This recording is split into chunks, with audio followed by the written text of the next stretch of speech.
오늘 우리에게 주시는 하나님의 말씀 같이 찾아봅니다. 다니엘서 6장 1절 말씀부터 10절까지에 있는 말씀이 되겠습니다. 봉독해 올립니다. 다니엘서 6장 1절부터 읽겠습니다. 다리오가 자기의 뜻대로 고관 120명을 세워 전국을 통치하게 하고 또 그들 위에 총리 셋을 두었으니 다니엘이 그 중에 하나이라. 이는 고관들로 총리에게 자기의 직무를 보고하게 하여 왕에게 손해가 없게 하려 함이었더라. 다니엘은 마음이 민첩하여 총리들과 고관들 위에 뛰어나므로 왕이 그를 세워 전국을 다스리게 하고자 한지라. 이에 총리들과 고관들이 국사에 대하여 다니엘을 고발할 근거를 찾고자 하였으나 아무 근거, 아무 허물도 찾지 못하였으니 이는 그가 충성되어 아무 그릇됨도 없고 아무 허물도 없음이었더라. 그들이 이르되 이 다니엘은 그 하나님의 율법에서 근거를 찾지 못하면 그를 고발할 수 없으리라 하고 이에 총리들과 고관들이 모여 왕에게 나아가서 그에게 말하되 다리오 왕이여 만수무강하옵소서. 나라의 모든 총리와 지사와 총독과 법관과 관원이 의논하고 왕에게 한 법률을 세우며 한 금령을 정하실 것을 구하나이다. 왕이여 그것은 곧 이제부터 30일 동안에 누구든지 왕 외에 어떤 신에게나 사람에게 무엇을 구하면 사자굴에 던져넣기로 한 것이니이다. 그런즉 왕이여 원하건대 금령을 세우시고 그 조서에 왕의 도장을 찍어 메대와 바사에 고치지 아니하는 규례를 따라 그것을 다시 고치지 못하게 하옵소서 하며 이에 다리오 왕이 조서에 왕의 도장을 찍어 금령을 내니라. 다니엘이 이 조서에 왕의 도장이 찍힌 것을 알고도 자기 집에 돌아가서는 윗방에 올라가 예루살렘으로 향한 창문을 열고 전에 하던 대로 하루 3번씩 무릎을 꿇고 기도하며 그의 하나님께 감사하였더라. 아멘.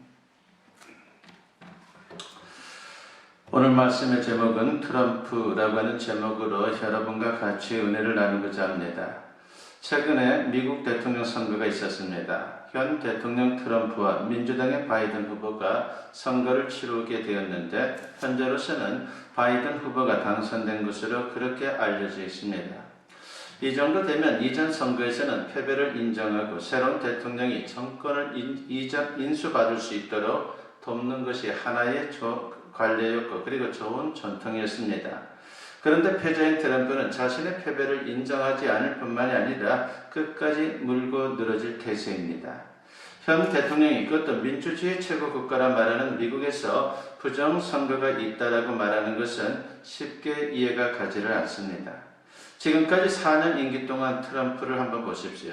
그의 모든 정치의 행적을 보게 되면은 참으로 자신을 과시하는 면들이 굉장히 많았습니다. 그리고 공감력이 떨어지는 모습이 또한 많았습니다. 그리고 자신의 이익만을 생각하고 수단과 방법을 가리지 않는 스타일로 미국이라고 하는 나라의 위상을 실추시켰습니다. 그런데 중요한 것은 그가 신앙인이라고 하는 사실입니다. 사실 그의 모습 어디에도 신앙인다운 모습은 없습니다.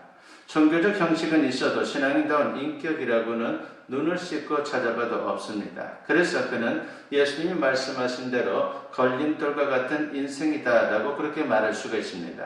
그렇습니다. 성도가 세상적으로 많은 축복을 받는 것도 중요하고 여러 가지 능력과 조건을 갖추는 것도 중요하지만 가장 중요한 것은 고매한 도덕성을 갖추는 것입니다. 다시 말하면 신앙의 인격화가 필요한 것입니다. 이게 바로 신앙의 성숙이고 이런 모습으로 살아갈 때에 행복하고 정귀한 인생을 살 수 있는 것입니다. 오늘 말씀의 주제가 바로 이겁니다. 오늘 본문을 통해 다니엘의 신앙과 인격이 그의 인생을 얼마나 아름답게 빛나게 했는지를 살펴보고자 합니다. 아무쪼록 이 말씀을 통해서 고귀한 신앙 인격을 추구함으로 다니엘처럼 아름다운 인생, 복된 인생을 사는 우리 모두가 되었으면 합니다. 첫째로 우리가 생각해 보고자 하는 것은 인격은 신앙의 열매라고 하는 것입니다. 다니엘은 BC 6세기에 이스라엘이 바벨론에 멸망할 때에 포로로 끌려간 사람입니다. 소년 시절부터 노년에 이르기까지 바벨론 지역에 살면서 많은 고난을 겪었지만 바벨론의 총리가 되었고 역사에 빛나는 인물이 되었습니다. 그것은 그의 신앙과 인격 때문인 것입니다. 오늘 본문은 바벨론 정권이 바뀌어서 이제는 메데바사 왕국이 된 그런 상황입니다. 그런데 여전히 그는 총리의 자리에 있는 그런 모습을 보입니다. 다리오 왕은 전국에 120명의 고관을 세워서 통치를 하고 그들을 3명의 총리가 관리하도록 조치를 했습니다. 그 중에 한 사람이 바로 다니엘입니다. 그런데 3명의 총리가 가난하다 보니까는 효율성 면에서 좀 떨어지는 부분이 있었습니다. 그래서 다니엘을 수석 총리로 세워서 전체를 관리하도록 그렇게 계획을 세우게 됩니다. 그 계획을 눈치챈 다른 2명의 총리와 고관들이 불만을 갖게 됩니다. 다시 말해서 굴러온 돌이 박힌 돌을 빼내는 것을 결코 용납할 수 없다라고 하는 그런 마음을 그들이 가진 것입니다. 그래서 그들은 다니엘을 몰아낼 음모를 꾸밉니다. 그렇게 해서 다니엘의 뒷조사를 시작하게 되죠. 그러나 어떻게 됩니까? 오늘 보면 4절 말씀해 보니까 이에 총리들과 고관들이 국사에 대하여 다니엘을 고발할 근거를 찾고자 했으나 아무 근거, 아무 허물도 찾지 못하였으니 이는 그가 충성되어 아무 그릇됨도 없고 아무 허물도 없음이었다라고 했습니다. 아무리 뒤져봐도 다니엘에게서 허물을 찾을 수 없었다는 것입니다. 한마디로 다니엘은 털어도 먼지가 나지 않는 그런 사람이었습니다. 그의 고매한 인격을 엿볼 수 있는 그런 내용인 것이죠. 그러자 그들이 어떤 수작을 부립니까? 신앙을 가지고 이제 시비를 겁니다. 그가 매일 하나님께 기도하는 것을 알고 있었기 때문에 왕에게 아부하는 척하면서 앞으로 30일 동안 왕 외에 다른 신에게 기도하는 자가 있다면 그를 색출해서 처형해야 된다라고 그렇게 주장을 했습니다. 이렇게 해서 특별법이 제정 공포되었습니다. 그때 다니엘이 어떻게 합니까?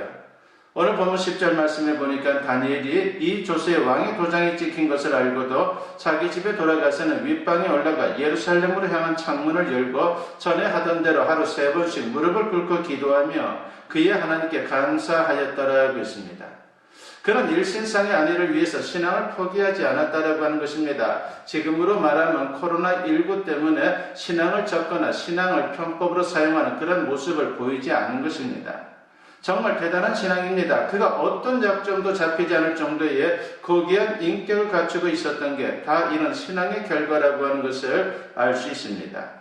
신앙이 좋다 나쁘다 평가하는 기준이 여러 가지지만 가장 핵심적인 게 인격입니다. 우리가 구원받는 과정은 여러 단계로 이루어지게 됩니다. 처음이 칭의의 과정이 있고 두 번째가 성화의 과정이 있고 마지막이 영화입니다. 칭의는 믿음으로 의롭다고 인정을 받는 것입니다. 그것을 사도 바울은 로마서 3장 23절과 24절에서 이렇게 말씀을 합니다. 모든 사람이 죄를 범하였음에 하나님의 영광에 이르지 못하더니 그리스도 예수 안에 있는 성령으로 말미암아 하나님의 은혜로 값없이 의롭다 하심을 얻은 자 되었느니라 하고 있습니다. 그러니까 하나님을 믿고 예수님의 대속의 은혜를 믿으면 의인의 신분을 취득한다라고 하는 말씀입니다. 그러면 하나님의 자녀가 되고 영생을 얻게 되고 천국에 들어갈 수 있는 것입니다. 이것은 우리의 행위와 관계없이 오직 믿음으로만 가능한 것입니다. 그런데 칭의를 얻는 것이 구원의 완성은 아니다라고 하는 것입니다. 그래서 그 다음에 성화가 필요한 것입니다. 성화는 거룩하게 된다라고 하는 뜻으로서 칭의를 받은 사람이 추구해야 할 신앙의 중요한 과제입니다. 칭의는 비유하자면 죄의 나무가 의의 나무로 바뀌는 것입니다. 그리고 성화는 의의 나무가 된 후에 의의 열매를 맺는 것입니다. 의의 열매는 곧 하나님의 형상을 닮은 인격을 뜻합니다. 그러니까 성도는 믿음으로 구원받고 그 결과로 성화된 인격을 갖추어야 합니다. 하나님께서 우리를 세상에 남겨두신 이유가 뭡니까? 여기에는 2가지 이유가 있습니다. 복음 전파의 사명과 성화 때문에 우리를 이 땅에 남겨두신 것입니다. 그러므로 세상에 사는 동안 성화를 위해서 우리가 힘써야 합니다. 그렇다면 영화는 무엇입니까? 이 세상에서 성화의 길을 걷다가 천국에 들어갈 때 혹은 예수님 재림으로 부활할 때에 완전해지는 것입니다. 구원의 완성 단계인 것이죠. 칭의는 순간적이지만 성화는 점진적입니다. 흔히 믿는 자를 성도라고 부르는데 무슨 뜻입니까? 거룩한 사람. 그러니까 예수 믿고 구원받은 성도는 반드시 하나님의 형상으로 예수님을 닮은 인격으로 변화되어야 합니다. 물론 100% 완전해진다는 그런 뜻은 아닙니다. 우리가 일평생 노력해도 예수님과 똑같아질 수는 없습니다. 다만 예수님을 점점 닮아가는 과정이 우리에게 필요한 것입니다. 마태복음 5장 48절에 보면은 그러므로 하늘에 계신 너희 아버지의 온전하심과 같이 너희도 온전하라고 했습니다. 하나님께서 우리를 자녀 삼으셨기에 하나님의 형상을 닮은 거룩한 인격을 기대하고 있다라고 하는 것을 우리에게 말씀하고 있는 것입니다. 트로나폴리스의 꽃들에게 희망을 이라고 하는 동화가 있습니다. 이 동화에는 두 마리의 애벌레가 생의 의미를 찾아간다는 내용으로 그렇게 기록이 되어 있습니다. 줄무늬 애벌레와 노란 애벌레는 애벌레로서 인생을 살고 나중에는 아름다운 나비가 됩니다. 이 이야기 가운데서 중요한 것은 이 벌레들이 처음에는 애벌레로서 어두움과 더러운 곳에서 살아가는 고통의 시간을 보내지만 나중에는 나비가 되어서 맑은 공중을 날면서 꽃들을 찾아다니고 그리고 그들에게 희망을 주는 나비가 된다는 것입니다. 그래서 애벌레는 세상을 아름답게 하는 나비로서 새로운 존재가 되어 공중을 날아다니면서 꽃들을 수정시키고 열매를 맺게 하는 아주 중요한 삶을 살아간다는 이야기입니다. 우리도 마찬가지입니다. 구원받은 자로서 좋은 인격을 가지고 살 때에 하나님이 주신 사명을 잘 감당할 수 있는 것입니다. 다니엘이 모진 핍박과 고난에서도 승리할 수 있었던 비결은 그의 신앙 때문이며 더 나아가 그 열매인 그의 고귀한 인격 때문이었습니다. 좋은 신앙과 좋은 인격으로 존귀한 인생을 살아갈 수 있는 우리 모두가 되었으면 합니다. 두 번째로 인격은 승리를 보장한다라고 하는 것을 우리에게 말씀하고 있습니다. 인격은 우리가 갖출 수 있는 능력 가운데 있어서 가장 강력한 힘이 바로 그 인격에 들어있는 것입니다. 이런 말이 있습니다. 예수 그리스도를 닮는 것보다 탁월한 재능은 없다라고 하는 말이 있습니다. 그런데 안타깝게도 많은 성도들이 인격의 힘에 별로 관심이 없습니다. 하지만 조금만 살펴봐도요, 인격의 힘이 우리 인생에서 얼마나 대단한지 우리가 느끼고 경험할 때가 있다라고 하는 것입니다. 우리나라에서 있었던 이야기이죠. 한 장관 후보자가 국회 청문회에서 한 말입니다. 공직을 예상했더라면 미리미리 신변을 깨끗하게 했을 텐데 유감입니다. 라고 하는 그런 말을 했습니다. 그렇습니다. 인격은 머리보다 재산보다 재능보다 학력보다 인맥보다 더 중요한 힘이 있는 것입니다. 다니엘을 보십시오. 그의 신앙과 인격이 위기에서 빛을 발하며 그의 인생을 승리케 했습니다. 그는 시련도 많았지만 그런 가운데서도 형통한 인생을 살았습니다.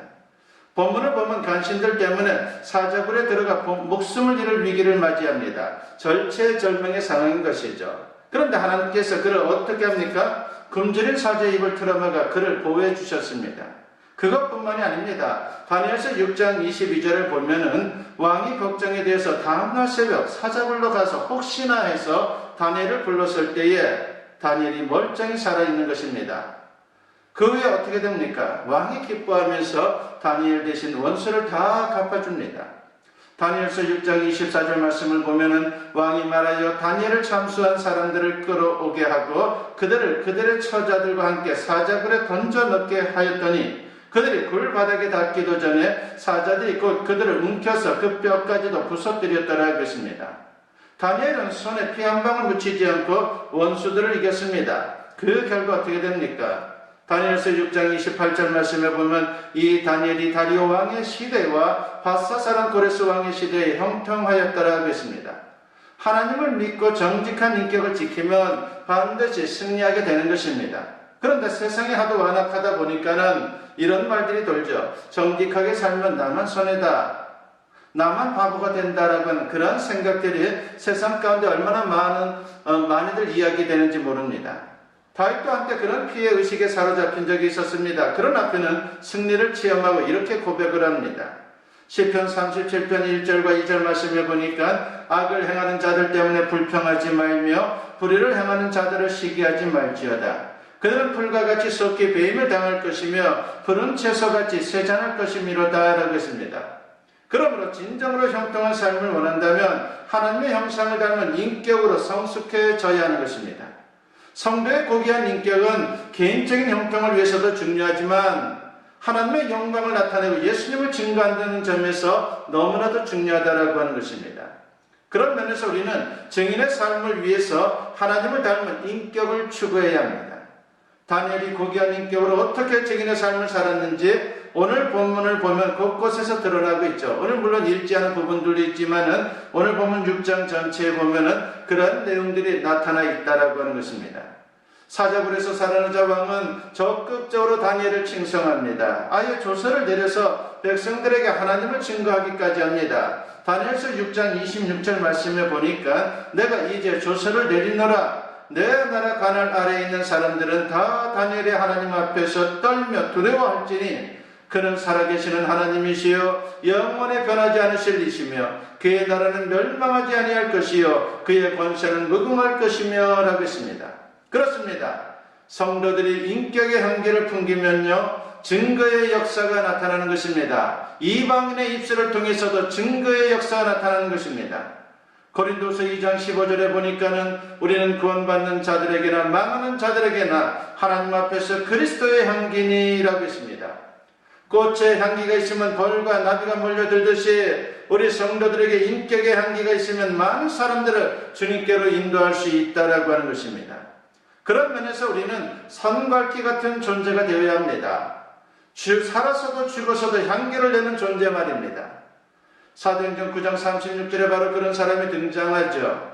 욥바의 다비다라 하는 여제자가 있으니 그 이름을 번역하면 도르가라. 선행과 구제하는 일이 힘이 많더니라고 했습니다. 욥바에 도르가라고 하는 여인이 있었는데 바로 그녀가 그런 인생이었다는 것입니다. 살아서도 죽어서도 존경받는 그런 인격, 참으로 좋은 인격의 소유자였다라고 하는 것이죠. 그녀가 병들어서 죽었습니다. 그러다 보니까 성도들이 얼마나 슬퍼하는지 모릅니다. 장례를 진행하지 못할 정도로 그녀에 대한 슬픔이 너무나도 가득했습니다. 그렇게 해서 유해를 안치한 후에 사람을 보내 인근 도시 루따에 있던 베드로 사도를 부르게 됩니다. 루따에서 벌어진 베드로의 기적에 대해서 그들이 소문을 들었기 때문이죠. 그 소문을 듣고 베드로에게 도와달라고 간청을 했습니다. 베드로가 급히 와보니까 유해가 안치되어 있는데 사람들이 잔뜩 모여서 울고불고 난리가 났습니다. 이게 참 중요합니다. 어떤 사람이 죽었을 때 주위 사람들의 반응이 어쩌면 지상에서의 심판인지도 모릅니다. 최후의 심판은 하나님 앞에서 받지만 예비 심판은 장례식장에서 사람들 앞에서 받는 것입니다. 어떤 사람 장례식장에 가보면 아무도 울지 않습니다. 심지어 가족들도 울지 않습니다. 이러면 참 민망한 일이죠.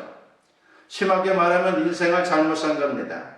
오래 살아서 보상이라 그럴까요? 결코 그렇지 않습니다. 그러므로 이제 신앙의 지향점이 달라져야 합니다. 개인적으로 축복받는데 목을 매는 것이 아니라 이제는 도덕성의 회복, 성화된 인격의 추구를 신앙생활의 목표로 삼아야 합니다. 이게 성경적이고 능력 있는 인생을 사는 비결인 것입니다. 이러한 모습이 우리 모두에게 충만할 수 있기를 소원합니다. 세 번째로 인격은 신령한 교제가 필요하다라고 하는 것입니다. 그러므로 성도는 인격의 수련에 관심을 가져야 합니다. 물론 성령께서 변화시켜 주셔야 합니다. 그러나 우리도 노력해야 한다는 것입니다. 그 방법으로 하나님과 신령한 교제를 나누어야 합니다. 인간관계에서도 그렇습니다. 오래 만나면 서로 닮게 됩니다. 부부가 친구가 닮는 게 다 그런 원리 아닙니까? 우리가 하나님을 자주 만나게 되면 예수님을 오래 만나게 되면 주님을 닮게 되어 있습니다. 다니엘을 보십시오.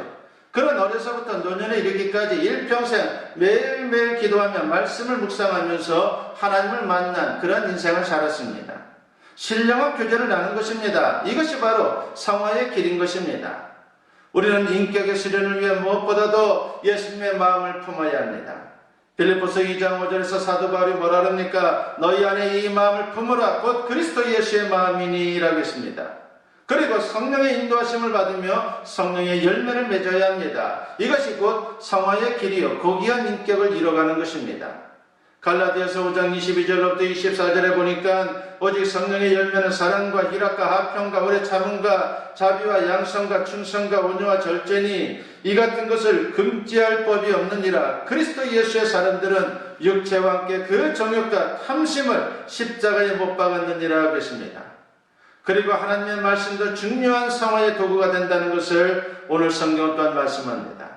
시편 119편 9절 말씀에 보니까 청년이 무엇으로 그의 행실을 깨끗하게 하리까? 주의 말씀만 지킬 따름이니이다 라고 했습니다. 매일 주님을 만나 마음을 갈고 닦을 때에 나 자신이 주님의 형상을 이루게 되는 것입니다. 아직도 그저 기도하고 축복받아 잘 먹고 잘 살면 된다고 하는 그런 생각에 매여 있지는 않습니까? 물론 이것도 중요합니다. 그러나 고귀한 인격을 가꾸는 것이 우리의 목표가 되어야 한다는 것입니다. 이를 위해 우리 모두 다니엘같이 신앙생활을 잘해야 합니다. 그래서 인격의 힘으로 승리하는 인생, 고난이 닥쳐도 극복하고 형통한 인생을 살 수 있는 우리 모두가 되었으면 합니다. 더 나아가 인격의 힘으로 주위 사람들에게 감동을 주고 하나님의 영광을 드러낼 수 있는 증인의 삶을 살아갈 수 있는 저와 여러분 모두 될 수 있기를 주님의 이름으로 간절히 축원합니다. 기도드립니다. 사랑과 은혜가 충만하신 아버지 하나님 감사합니다. 아버지 하나님 좋은 신앙을 통해서 좋은 인격의 사람이 되기를 소원합니다. 아버지 하나님이시여 예수님의 자녀라고 하면서 세상에서 욕먹는 그런 존재가 되지 않게 하시고 세상에서 인정받을 수 있는 아름다운 인격의 소유자들이 되어 주님의 증인의 삶을 살기에 조금 더 부족함 없도록 역사하여 주시옵소서. 아버지 하나님 우리의 연약함이 있사오니 오늘도 성령으로 역사하여 주시사 삶 가운데에 주님의 인격을 가지고 살아가는 데 있어 조금 더 부족함 없는 하나님의 백성들로 견고히 세워지게 하여 주시옵소서. 감사드리옵고 예수님의 이름으로 기도드리옵나이다. 아멘. 축복 기도드립니다. 이제는 우리 주 예수 그리스도의 은혜와 아버지 하나님의 무궁하신 사랑하심과 성령의 감화감동 역사 충만하심이 오늘 주님께 예배로 영광 돌리며 선포된 말씀과 같이 좋은 신앙의 인격을 가지고 주님을 증거할 수 있는 아름다운 인생을 살아가기를 다짐하고 결단하며 세상을 향하는 주님의 사랑하는 자녀들 위해 지금으로부터 영원토록 함께 하시기를 간절히 축원하옵나이다. 아멘.